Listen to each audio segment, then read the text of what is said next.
3 weeks remain in the regular season for Big 12 basketball, so let's talk about the league race on Sports BKC, presented by Big O Tires. It's Monday, February 17th. Happy President's Day.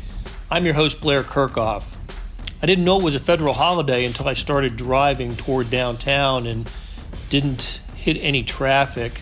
Hey, I'm good with President's Day as a federal holiday. Maybe we can throw in Harry Truman for a little local flavor here in Kansas City. So Lincoln, Washington, and Harry Truman, we'll recognize them on President's Day. Hey, so let's talk about the league race. It begins with Baylor and Kansas, and from there, well, that's it. It's an unusual year in the Big 12. Typically, with 3 weeks and 5 or 6 games remaining until the conference tournament at Sprint Center, there's a handful of teams involved in the race. Maybe you remember this from last year, maybe not. But this time a year ago, Texas Tech and Kansas State, along with KU and Iowa State, were all part of the first-place chase, with the Red Raiders and Wildcats emerging as co-champions. That ended Kansas' 14-year streak of finishing first or tied for first place. This year, it's just a two-team race, with Baylor, the nation's top-ranked team, taking the lead. And the Bears and KU are on a collision course with Saturday's game at Waco. Before then, however, there's some work to do. The Jayhawks play host to Iowa State tonight on Big Monday. KU enters that game as a 16-point favorite, but the Cyclones looked terrific on Saturday in a 29-point victory over Texas, and they did it without their best player, point guard Tyrese Halliburton. He injured his wrist last week in a game against K-State and is out for the season. Baylor has a tougher task before the weekend's game. They've got to visit Oklahoma on Tuesday.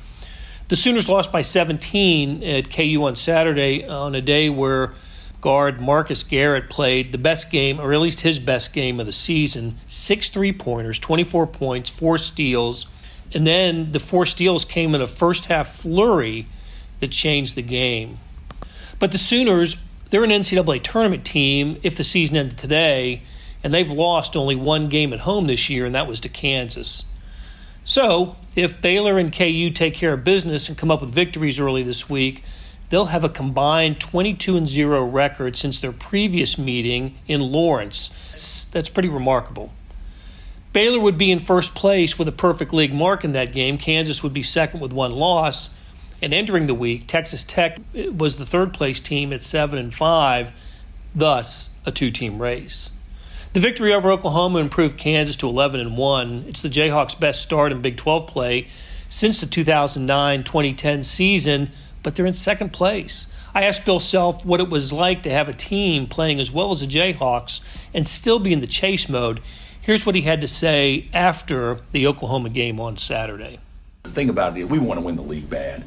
And Baylor will want to win the league bad, and it won't be a failure if we don't, because there's obviously, there's other things to play for and everything. But, the best we could be right now is being the number 1 overall seed in the tournament, and we're the number 2 at this joint. At this moment, that's the best that we could be. So I don't think we failed because we aren't that. And the reason we're not is because Baylor beat us on our home floor, and they deserve it. So. I'm not looking at it like that we haven't done as well as our record because we're in second place. I'm looking at it like, you know what, we played pretty good. We just got beat by a team that was better than us that day, and we get a chance to get them back. And there's still a lot of work left to do. So I'm pretty pleased where we're at. Because you say before the season, would you sell out for being, what are we, 11-1? How, are we 11 or 12? I don't know what we are. 11. So Shay, get it right. So if we're 11-1, every coach in America would sell out for that in conference play, I would think. Our biggest tire sale of the year happening now at Big O Tires. Buy 2 tires, get 2 free on select tires in stock. That's 2 tires free when you buy an alignment and tire protection package. That's 50% off tires at Big O Tires. It's going on now, but it all ends soon. Buy 2 tires, get 2 free at all participating Big O Tires. Installation additional plus shop fee of up to 10% of non-discounted retail price, not to exceed $35. Hurry, sale ends Monday, President's Day. Hey, it's Blair. Hey, we have a special subscription offer for SportsBeat KC listeners, unlimited digital access to the Kansas City Star's award-winning sports coverage. Sign up now for 1 year of Sports Pass for access to all the sports news, features, and columns we have to offer. And it's only $30. That's a 40% savings off our regular rate. For your convenience, your subscription will automatically renew after the initial term at $50 unless you tell us to cancel. A lot of subscription services won't tell you that. They'll just sneak it on there. We just told you. Your subscription helps support the sports coverage of kansascity.com and the Kansas City Star. Please visit kansascity.com/SportsBeatKC offer to get this special offer. And as always, thanks for listening. We're back on SportsBeat KC. I'm Blair Kirchhoff, and we're talking about the home stretch of the Big 12 basketball season. So we're down to Baylor and Kansas for first place. If the Bears win at OU on Tuesday and hold serve against the Jayhawks this weekend, the race is all but over. And at that point, the only mystery remaining will be to see if Baylor can become the first 18-0 team in Big 12 history. If that happens, Baylor would become the 16th team, by my count, in the history of the conference that started as the Missouri Valley Intercollegiate Athletic Association in 1908 to own a perfect conference record. Old KU coach Fog Allen called those teams ever victorious teams. Baylor would become the first since KU went 16-0 in 2002 to finish with a perfect league mark. That's the only other Big 12 team in the league's 23-year history to finish undefeated in league play. There's been another 18-0 team in conference history. That was Oklahoma in 1928. At any rate, it seems crazy that KU can finish with a record of 16-2, that is, win the rest of their games except the Baylor game, and not finish first. A 16-2 record is the best to win the Big 12 in terms of number of victories. Kansas did that in 2012 and 2017. But that's how good Baylor has been, and unexpectedly so. The Bears received no votes in the preseason AP poll. They did get a vote or two in the preseason coaches poll, and I'll give Big 12 coaches credit for recognizing Baylor before anyone else. The Big 12 coaches had the Bears pick second in the preseason conference poll behind Kansas. And still, after Baylor lost its second game of the season to Washington on a neutral floor in Alaska, who could see this season coming? But the impressive non-conference victories started to pile up.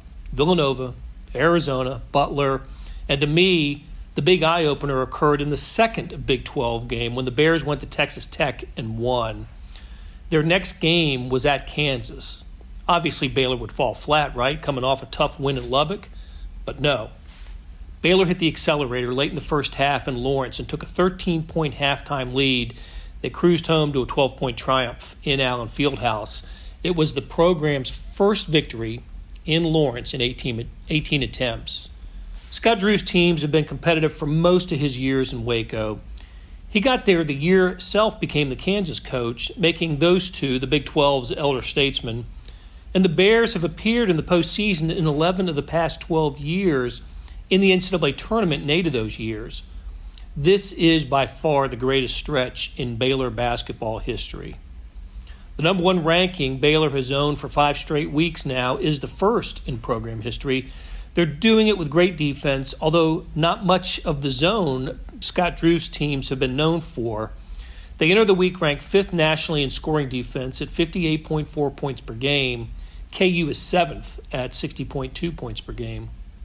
Baylor's getting outstanding play from many, but especially sophomore guard Jared Butler and junior guard Maceo Teague, transfer from UNC Asheville, although Teague didn't play in the Bears' previous game, the walloping of West Virginia in Waco on Saturday. Neither of those players was a top 100 recruit out of high school. And during Big 12 Media Days back in October at Sprint Center, Scott Drew was asked about how his program identifies and recruits talent. I thought it was an interesting response to a question from Chuck Carlton of the Dallas Morning News.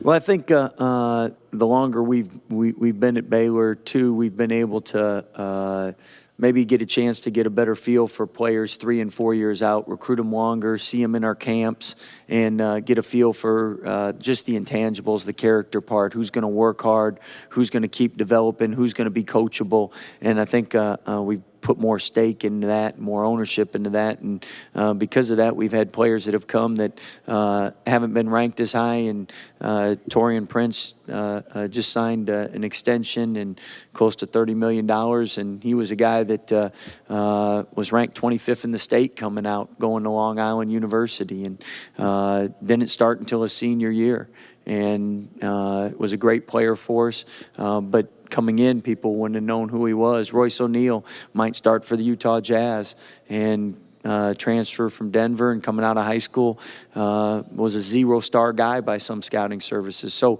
I think our staff's done a better job in really looking into the intangible part of who fits our program, who's going to be coachable and keep working hard and develop, and who would we want to have a part of our program. And some of those guys aren't ranked, some of them are. That was Scott Drew at Sprint Center in October. You know, the Bears have played in the Big 12 Tournament Championship game 3 times in their history, all under Drew. And most recently in 2014, Baylor is looking for its first championship. Hey, maybe this year. But Baylor, Kansas, West Virginia, and Texas Tech are NCAA tournament locks this season. And most bracketologists have Oklahoma safely in the field if the season ended today. It's been an odd year for the Big 12 in that respect. There have been 6 straight seasons of at least 6 teams making the NCAA field, and most of those years it's 7. The streak looks like it could end this year. The Big 12's top-heavy. It often is, and I think in most years 1 or 2 teams are capable of reaching the Final Four, and clearly Baylor and Kansas fall into that category. But the bottom is weaker than in most years. Kansas State's on the verge of a first-to-worst season, and I didn't see that coming.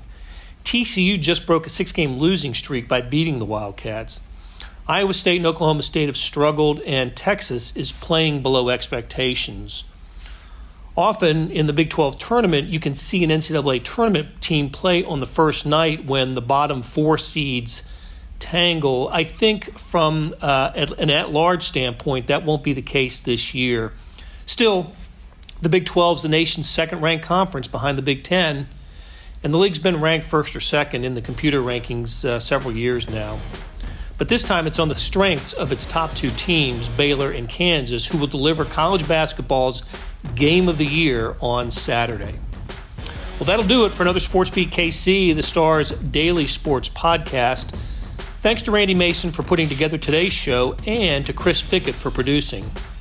Stories about KU, K-State, and the Big 12 can be found in the show notes and on kansascity.com. We'll be back on Tuesday for another episode of SportsBeat KC, where we talk sports in Kansas City every day.